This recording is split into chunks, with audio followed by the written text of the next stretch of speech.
दक्षिण मुंबईमधील पायधुणी परिसरात एक हादरवणारी घटना समोर आली आहे। पायधुणी परिसरातील घाटी गल्ली इथल्या मुघल बिल्डिंगमध्ये राहणाऱ्या एकाच कुटुंबातील 4 जणांचा मृत्यू झाल्याची माहिती समोर आली आहे। नेमके प्रकरण काय बघूयात।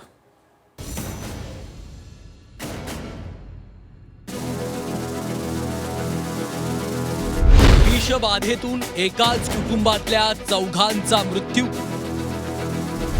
बिर्याणीनंतर कलिंगड खाल्ल्यानं विषबाधा। दक्षिण मुंबईमधील पायधुणी परिसरातली घटना।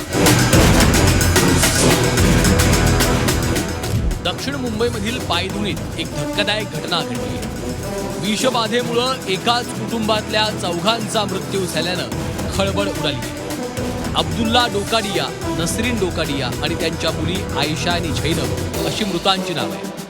या 4घांनी त्यांच्या नातेवाईकांच्या सोबत रात्री बिर्याणी खाल्ली आणि त्यानंतर मध्यरात्री कलिंगड खाल्लं। मात्र सकाळी या 4ही जणांना उलट्या आणि जुलाबाचा त्रास सुरू झाला आणि त्यानंतर रुग्णालयात त्यांचा मृत्यू झाला।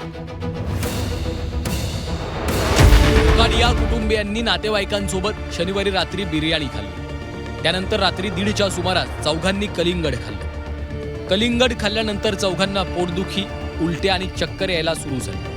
रविवारी 4घांची प्रकृती आणखी खालावली। डोकाडिया कुटुंबातील 2ही मुली बेशुद्ध पडल्या। 4घांनाही जे रुग्णालयात नेण्यात आलं। रुग्णालयामध्ये एकीला डॉक्टरांनी मृत घोषित केलं। काही तासांनी दुसऱ्या मुलीचाही मृत्यू झाला। काही वेळात पालकांचाही मृत्यू झाला। अन्नाचे नमुने फॉरेन्सिक लॅबकडे पाठवले। पोलीस आणि महापालिका आरोग्य अधिकारी या घटनेचा सखोल तपास करत असून अन्नाचा नमुना फॉरेन्सिक लॅबकडे पाठवण्यात आला।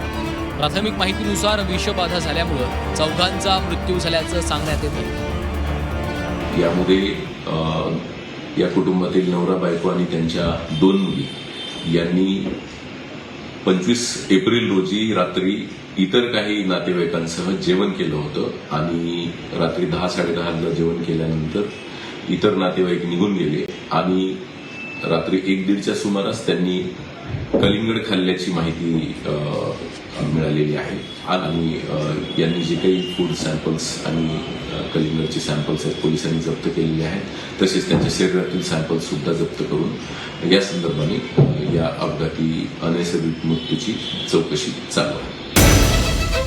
या प्रकरणात जे मार्ग पोलीस ठाण्यात अपघाती मृत्यूची नोंद करण्यात आली। त्यामुळे रात्री बिर्याणी आणि मध्यरात्री कलिंगड खाल्लं असेल तरी नेमका मृत्यू कशामुळे झाला हे शवविच्छेदनाच्या अहवालानंतरच समोर येईल। ब्युरो रिपोर्ट, झी 24 तास।